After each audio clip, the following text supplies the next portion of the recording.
pertanyaan berikutnya. Seberapa besar risiko kerusakan pendengaran akibat penggunaan headset yang terlalu lama atau dalam volume yang terlalu tinggi? Silahkan dokter. Kerusakannya tadi di rumah siputnya terusak.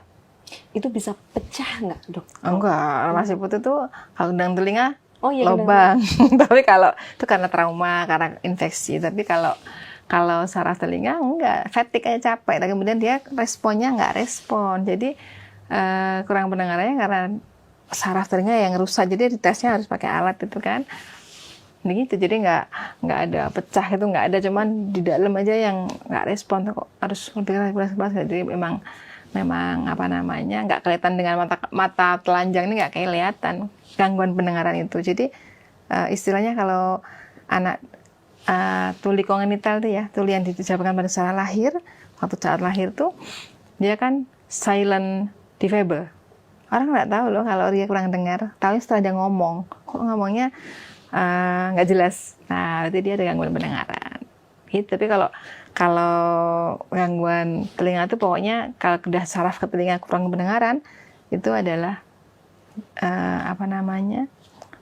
tidak bisa dilihat dari luar dan memang harus pakai pemeriksaan yang respon suara dengan suara seperti apa sih saraf kita ini baik apa enggak itu dengan nanti kalau dites pendengaran kelihatan tuh. Ini nggak dengar. Oh ini udah dengar. Berarti kalau ada nggak dengar tuh berapa nih desibelnya ini yang nggak bisa dengar. Di frekuensi berapa, desibel berapa gitu.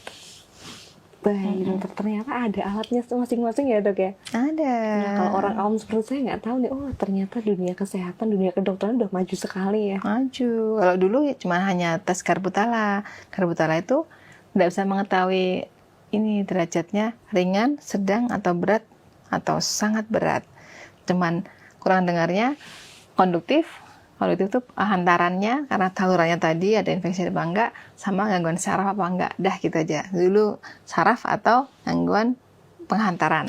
Kalau sekarang bisa tuh, masuk dalam ringan, sedang, berat atau profon tuh sudah lebih dari 100 desibel tuh profon, jadi suara petir pun dia nggak dengar itu. Jadi bisa diketahui dari tes pendengaran dengan alat audiometri. Kalau timpanometri itu untuk mengetahui tadi yang telinga tengahnya bagus enggak gitu. Tapi kalau audiometri saraf pendengaran, kalau pada anak-anak yang belum bisa respon dengan alat kita gunakan dengan alat audiometri itu kan harus pakai respon. Jadi kasih suara, kemudian terus mencet. Kalau dengar mencet, kalau nggak dengar diam aja, kalau dengar mencet gitu. Jadi pasien sama dokter tuh nggak boleh berhadapan, alatnya di mana dia di mana gitu. Jadi nggak boleh, istilahnya nggak boleh ada bias ya. Kalau kelihatan kan, oh itu mencet berarti dengar gitu kan, bisa gitu. Tapi kalau dia nggak tahu orang mencet apa nggak, punya ada suara dia mencet itu ketahuan nanti. Oh gangguannya di ringan, sedang atau berat atau profon gitu. Itu alatnya audiometri ada di RSUD Nipang itu. Makanya pasien kurang pendengaran, kita tes pendengaran dengan alat yang canggih ya dokter ya. Ada di RSUD Nipang atau Rumah Sakit Umum Daerah Ibu Fatmawati Soekarno ini ya. Dan pelaksanaannya hari Senin. Jadi adanya hari Senin aja ya dok. Nah nanti kalau ada nih pemirsa Tribunnews dan pemirsa Tribun Health kalian nih pengen banget nih, wah aku pengen dong pemeriksa pakai audiometri ini dok. Nanti bisa nggak sih kayak screening kayak telepon dulu atau daftar dulu di awal tuh bisa ya dok ya? Bisa. Langsung ada aja ke hotline-nya ya. Hotline-nya baik. Oke dokter, ternyata ada. Jadi mungkin apalagi kita yang sehari-hari menggunakan headset, headphone nih di sini lihat semua banyak. Dok kalau pekerjaan bagaimana dok? Ya mungkin kalau pekerjaan kita larang nggak boleh 1 jam katanya susah ya. Itu ada fase istirahat. Lepaskan headphone sebentar, refresh dengan istirahatkan, jangan sampai fatigue terlalu capek. Jadi kalau saat benar-benar nggak bekerja harus benar-benar lepas itu alat-alat itu. Kemudian pada saat bekerja juga nggak sampai 8 jam pakai terus gitu. Dan ada suaranya. Kalau pakai tuh ada suara sih nggak apa-apa ya. Mana tuh telinga biar nggak denger aja. Kadang tuh biar nggak diganggu sebelah ya dok. Jadi nggak apa-apa kalau nggak ada suara, pakainya pura-pura pakai itu boleh. Tapi kalau ada suara ya ada batasan tadi ya. Eman-eman kalau udah saraf telinganya terganggu, udah nggak bisa balik tuh kelainannya ya. Gitu. Baik dokter, nih tadi kan kita membahas terkait dampaknya ya dokter ya. Nah gangguan pendengaran akibat akibat penggunaan headset ini sifatnya sementara atau permanen, Dokter Neti? Silakan. Karena kerusakannya di saraf telinga, kerusakannya berarti permanen. Makanya saya bilang, asal kemudian tiada guna. Kalau udah turun, langsung balik lagi. Gitu. Turun lagi bisa, lebih berat. Tapi kalau kembali lagi normal, susah. Karena memang ya rusaknya di saraf.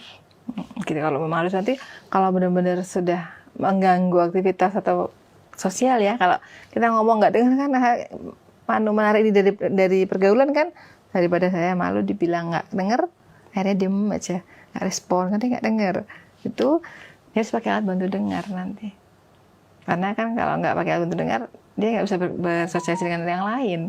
Mau tanyanya jawabannya set, keliru lagi. Misalnya pedagang pesannya es teh, dikasihnya es jeruk, marah lah intinya. Jadi makanya saraf telinga itu kalau terganggu ya harus pakai alat membantu gitu. Karena kadang-kadang kan malu tuh kelihatan. Nah ya kan masih muda apalagi yang kelihatan malu. Tapi kalau sudah tua ya memang itu pun masih banyak yang pakai alat bantu dengar ya malu dok gitu. Apalagi yang masih muda. Jadi sebelum kita terlanjur sebisa mungkin kita menghindari suara yang terlalu keras sehingga tidak terjadi kurang pendengaran secara dini gitu sih. Kalau udah tua mungkin ya sarafnya kan namanya sudah tua ada degeneratif ya, wajar. Tapi kalau masih muda kan eman nanti nggak bisa gitu pakai alat bantu gitu, rasanya wah ya kurang pas gitu ya. Gitu sih. Download Tribun X sekarang, menghadirkan lokal menjadi Indonesia.